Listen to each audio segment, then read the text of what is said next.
Welcome everyone. This is Nichel Anderson. I'm your host for my podcast show, Nichel Anderson Short Stories and Beyond. Thank you for joining me today. So this is February 2020. And today on February the 3rd, I will be focusing on a character profile, which is Princess Aamina. We're going to do that today and talk about other things that tie her in to, of course, this whole saga of Mitsrayim that I turned it into a theatrical production, MOLIAE. So I always like to do a brief little intro to my podcast and my journey from then to now.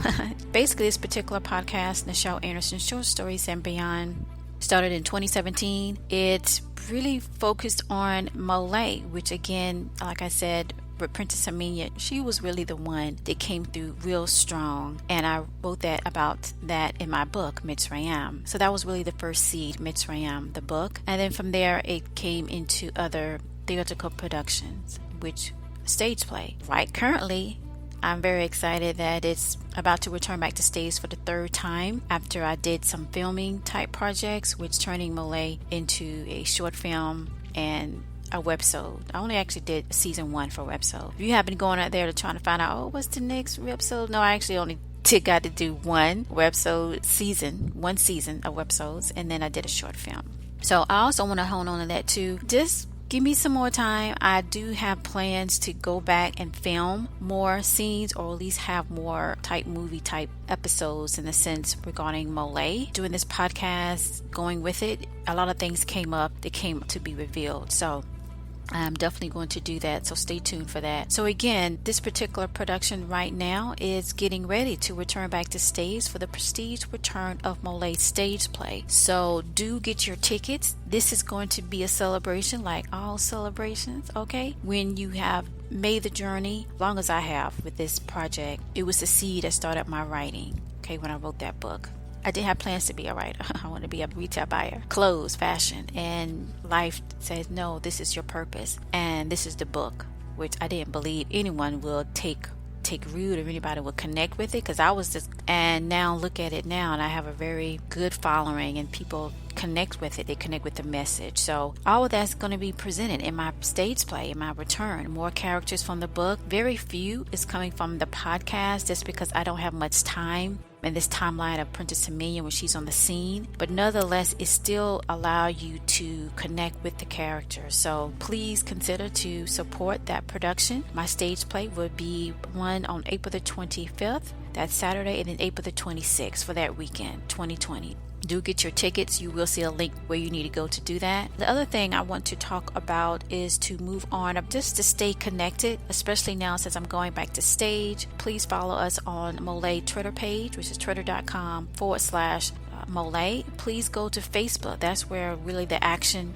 is basically will be broadcast on regarding the production, if not on the website, MOLIAE.com. So go to Facebook.com/MOLIAE. That's where, again, you get the happenings and the things, and you see the pictures and all of that. So do that on Facebook as well. And also the YouTube channel. I have not as of yet, but I will in the future, really focus on the MOLIAE YouTube channel. I just haven't got a chance to really promote it and to focus on it. I have been just using that as like a database of all my videos and my audio clips that Spreaker does, and send a copy of the audio.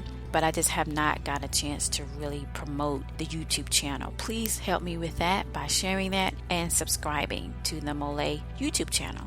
All right, the other thing is, of course, I like to hone on now. I have several avenues to buy merchandise. Right now, I do have Cafe Press. You will get a link to that in this description. Go ahead and check out the merchandise if you want to purchase a ticket. Purchase a t-shirt, a mug, a mouse pad. It's got a whole bunch of stuff with the logo of MOLIAE, the logo of this podcast show, Nichel Anderson Short Stories and Beyond. I have a total of 3 different Cafe Press. 2 of them is for my podcast shows. 1 of them is for MOLIAE. So if you do like the podcast, please share that merchandise shop, which is again cafepress.com/ and it's either MOLIAE or it's the name of this podcast. So go ahead and check that out. They do have a customer line, and they do have a return policy. Okay. All right. The other thing is to just talk about where we're getting into the highlights of this podcast about Princess Aamina.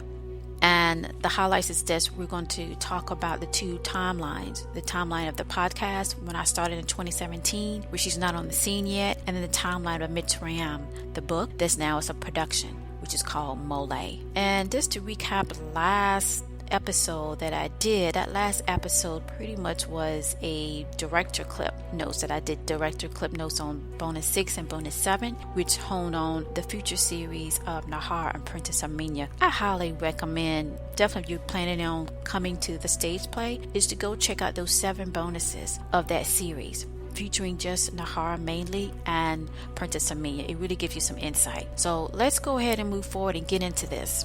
So I got all housekeeping things out the way. Princess Aamina. Oh, she's a gem.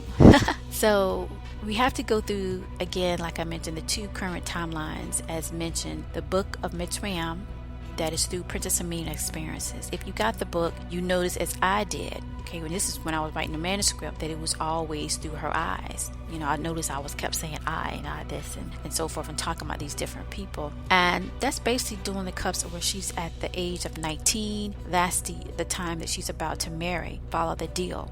And you have noticed, or if you have read the book, or even in the podcast series, we talk about inheritance, or I mentioned that here and there. Whereas the law of inheritance that was designated by the 24 elders of certain rulership, designated according to how it should be on Tiamat. Tiamat is another name that I'm calling planet Earth. Thus, Princess Aamina was one of those royal children. Then there were several tribes outside of Mitsrayim, ancient Egypt, right, that in the position to inherit the kingdoms. And then for her, she would inherit Mitsrayim, Kemet, during that time after King Milan. So let's go through the main points of Princess Aamina. Who is she? So she's very spiritual. That's what she came through when I wrote. She's very connected to what I'm calling the etherins, which if you think about that, it's almost like a spirit form. And that's how it felt when I was laying this and typing this out freeform, the book. Princess Aamina, of course, is young in these timelines. Of course, before the time of Princess Aamina, she's not on the scene yet, but after that time, she's very young, especially in the future series of Nahor and Princess Aamina that I just finished. So she's developing the understanding of having a relationship with other people and how she chooses and feels more inclined to honor other people opinions and choices, which goes in the line to the book timeline, Mitsrayim, and this stage play that's coming back, of how she's kind of conflicted because she honors other people's choices, but they don't really honor hers. And so different situations occurs for her.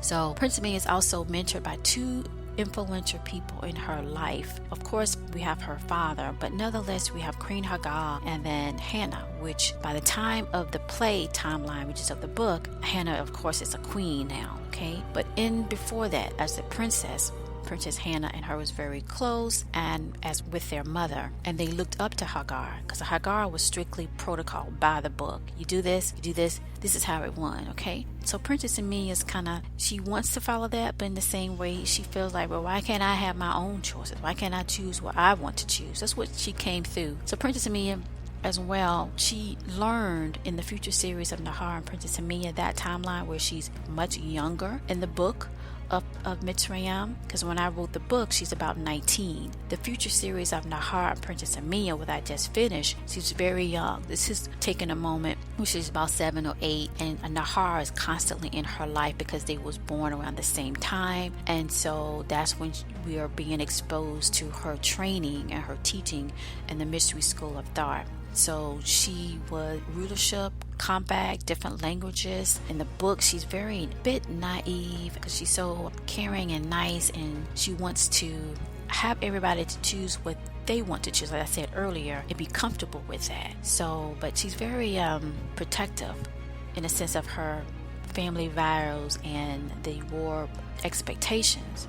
But she still kind of conflict because she still wants to be able to experience and make her own choices. And she's very honored and appreciative of being a royal and one of the heirs to the throne. So in the interaction with Nahor, she discovers how she can still be adventurous and make her own choices and experience things that reinforces in her determination to succeed as a profound character in the future. In the future series of Nahor and Princess Aamina, leading up to her commune of leadership, I think that was bonus 6. Please check that out. she has this moment with her father, and she's hesitant because she don't think she can live up to what her father expects her to be, which of course the crown will be passed to her, but he consoles her, he gives her support. And so that's the determination and the fight that she has in her. And you see that she gets that from both her father and her mother, especially Hagar, because in the book, towards the end, not to give it out, you haven't read the book, she really comes and she has to choose to tap into that source, to tap into her strength, to tap into her ability to choose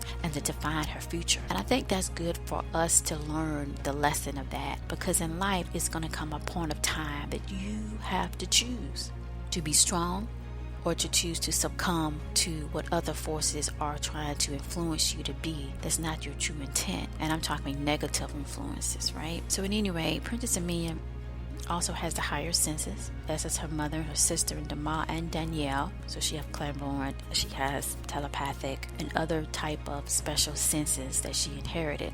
And then during the book and the MOLIAE stage play, The Prestige Return, Princess Aamina uses her spirituality, her spiritual connection with the Etherans, and with that gives her more insight, strong intuition, effectiveness in decision making, and the calmness to be able to see through very emotional, because she goes through a lot of emotional trauma, but she's able to get to the point that she can stand her ground and to make a choice. Okay, sometimes people can struggle with that, and there is a struggle, but she hones on and uses her faith in the Etherans to see through it. And what she has been taught, that she leaps into adulthood and womanhood and on the path. Okay, now there's some times where she has to struggle with that. Will she be able to get to where she needs to go? So her influencers, her mother, her sister, and her father, and also her grandfather Tahib, is there to groom her for the future queen of power, which one of the powerful lands of the ancients, which Mitsrayim, Kemet, Egypt. She has to choose the right path, and the struggle by her childhood, in a sense, being so protective, which that's the norm based on her future role, and her ability to fight back her understanding. See, I think in life, when new things happen, we struggle to accepting that, and then we struggle of what choices are relevant at this time. And so that's basically where she's at when we look at the timeline of the book, Mitsrayim, and the timeline of the play. She's in that moment of her life where she's about to be considered to be in adulthood. She's about to marry.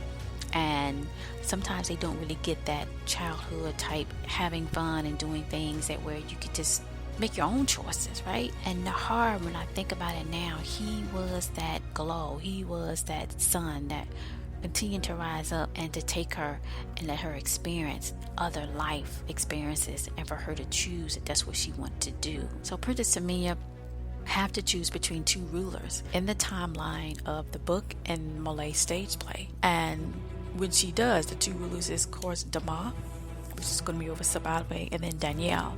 There's a soul connection with Danielle, so there's an uncertainty, and pressures are on her to follow her father, King Milan, wishes to honor the deal to marry Nahor.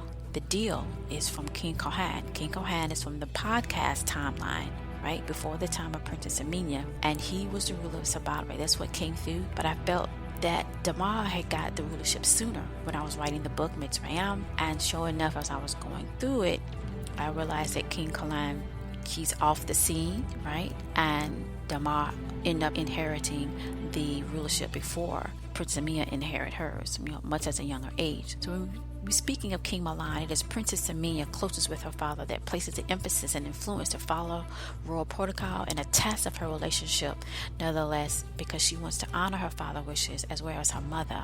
But something in her feels that she needs to break free and make her own path. So in the podcast series timeline, overall, we are in the before the time of Princess Aamina. So as the future princess will be in the scene. When I talked about the future series of Nahor and Princess Aamina, that was before the time of but actually it's right after that, I should say that, because she's on the scene, right?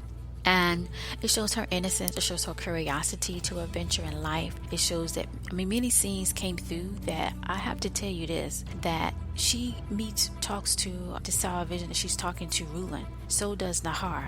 And of course, Rulin comes from the podcast series before the time of Princess Aamina. So some things that goes on. And also, I know I probably said this before, if not, King Milan finds out some of the things that Nahor has exposed Princess Aamina to, especially the dunes of Osiris. Because see, that's deep, that's into the mystics, that's into what kings know. Somehow Nahor took Princess Aamina there. Okay, so that's going to come up too. I definitely feel like I'm going to come back to the future series of Nahor and Princess Aamina, but for right now, Princess Aamina is the central component. That's what she came through in the book. That's what she's going to come through in the play.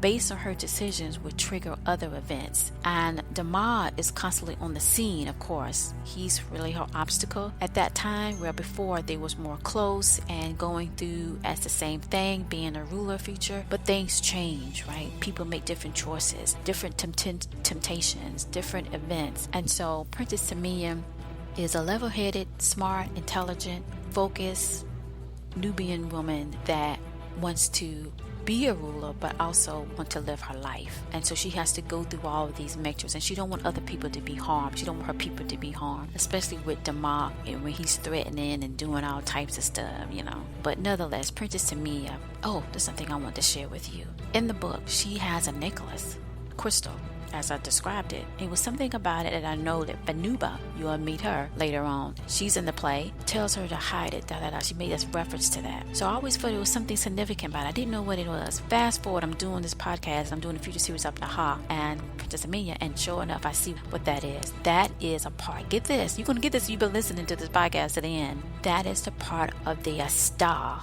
of Mitsrayim. And you remember, in the last episode 52 of that timeline, season 2, King Milan went into the pyramids with Ezra, and he got a piece of it, or one half, or one of it, whatever. He got a piece of it, and he took that with him when he tried to bring down Heni from the Orions. Bam! Man, I gotta do another episode on that. But just to let you know, that is the part of the star, and it took me 2 decades to figure out what that is. Man, this is powerful. This is spirit. This is spirit. All right. Thank you so much for joining me today. Buy your tickets. Thank you.